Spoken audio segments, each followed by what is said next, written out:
یہ کہانی ہے ایک کاروباری خاندان کے چشم و چراغ کی جس نے طاقت کے ایوانوں تک رسائی پائی اور پھر بار بار اقتدار سے گرایا گیا۔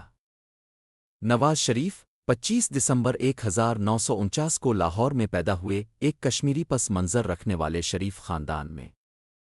ان کے والد میاں محمد شریف کشمیر کے ضلع اننت ناگ سے ہجرت کر کے پہلے جاتی عمرہ امرتسر اور پھر تقسیم کے بعد لاہور آ گئے، جہاں انہوں نے کاروبار کو وسعت دی۔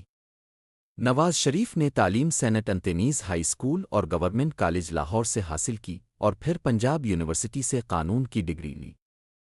سیاسی پرورش آمریت کے سائے میں جنرل ضیاء الحق کا دور پاکستان کی تاریخ کا وہ باب ہے جہاں فوجی آمریت اور کاروباری سیاستدانوں کا گٹھ جوڑ ابھرتا ہے۔ نواز شریف اسی ماحول میں پروان چڑھے۔ 1981 میں پنجاب کابینہ میں بطور وزیر خزانہ شامل ہوئے اور دیہی ترقی کو 70% بجٹ تک لے جانے جیسے اقدامات کیے۔ وہ کھیلوں کے وزیر بھی رہے اور صوبے میں کھیلوں کی سرگرمیوں کو فعال بنایا۔ 1985 نان پارٹی انتخابات اور وزیراعلیٰ پنجاب بننے کا آغاز۔ ضیاء الحق کے تحت ہونے والے انتخابات میں بھاری اکثریت سے جیتنے کے بعد 9 اپریل 1985 کو نواز شریف نے وزیر اعلیٰ پنجاب کا حلف اٹھایا۔ جب 1988 میں ضیاء نے حکومت ختم کی تب بھی نواز شریف کو نگران وزیر اعلیٰ رکھا گیا، یہ ان کی قربت کی ایک بڑی نشانی تھی۔ اسلامی جمہوری اتحاد، خفیہ فنڈنگ اور دوبارہ وزارت اعلیٰ۔ 1988 میں پیپلز پارٹی کو ٹکر دینے کے لیے جنرل جیلانی نے خفیہ فنڈنگ کا استعمال کیا اور نواز شریف نے بھی اس موقع سے بھرپور فائدہ اٹھایا۔ وہ دوبارہ وزیر اعلیٰ منتخب ہوئے اور مری کہوٹا جیسے علاقوں میں نمایاں ترقیاتی منصوبے مکمل کروائے۔ 1990 وزارت عظمیٰ کا پہلا دور 6 نومبر 1990 کو نواز شریف نے اسلامی جمہوری اتحاد کی کامیابی کے بعد وزیر اعظم کا حلف اٹھایا۔ ان کے ادوار میں صنعتی ترقی، گوادر بندرگاہ، غازی بروتھا منصوبہ اور زمینوں کی تقسیم جیسے اقدامات کیے گئے۔ وسطی ایشیائی ممالک سے تعلقات، افغان بحران میں ثالثی اور اقتصادی تعاون تنظیم کو تقویت، یہ سب ان کے دور کی پہچان بنے۔ مگر 1993 میں صدر کے ساتھ تنازع کے بعد انہیں استعفیٰ دینا پڑا۔ نواز شریف کا دوسرا دور حکومت۔ مارچ 1997 میں ہونے والے انتخابات میں نواز شریف نے 3/4 کی واضح اکثریت سے کامیابی حاصل کی اور دوسری دفعہ وزیر اعظم بن گئے۔ 28 مئی 1998 میں پاکستان نے پہلی بار جوہری تجربہ کیا جب بلوچستان میں چاغی کے مقام پر پاکستان نے 5 ایٹمی دھماکے کیے۔ وزیر اعظم نواز شریف کے اس فیصلہ کن قدم نے پاکستان کو اسلامی دنیا کی پہلی ایٹمی طاقت بنا دیا۔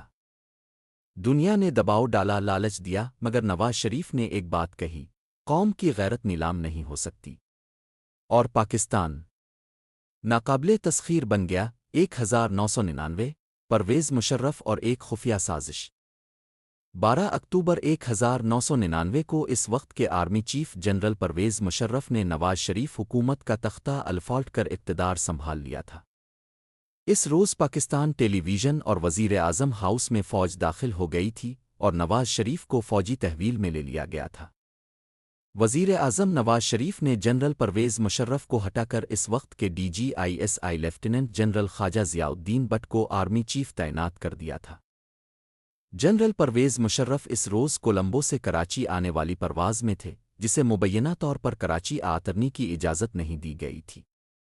بعد ازاں فوجی افسران کی مداخلت پر جہاز ایئرپورٹ پر لینڈ کر گیا تھا، جس کے بعد فوج نے ملک کا نظام سنبھال لیا اور طیارہ سازش کیس کے تحت ان پر اغوا اور قتل جیسے سنگین الزامات لگائے گئے۔ سعودی عرب جلاوطنی۔ فوج کے ساتھ خفیہ معاہدے کے بعد شریف خاندان کو سعودی عرب جلا وطن کر دیا گیا۔ 2006 میں بے نظیر بھٹو کے ساتھ امساکن جمہوریت اوپر دستخط کیے۔ 2007 وطن واپسی۔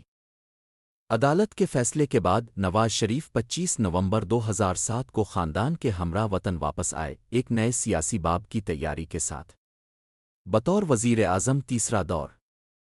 نواز شریف کو تیسری مرتبہ مئی 2013 میں وزیر اعظم منتخب کیا گیا، لیکن پاکستان تحریک انصاف کی جانب سے الیکشن میں دھاندلی اور دھوکہ دہی کے الزامات لگائے گئے اور 2014 کے آخر میں نواز حکومت کو شدید احتجاج کا سامنا بھی کرنا پڑا۔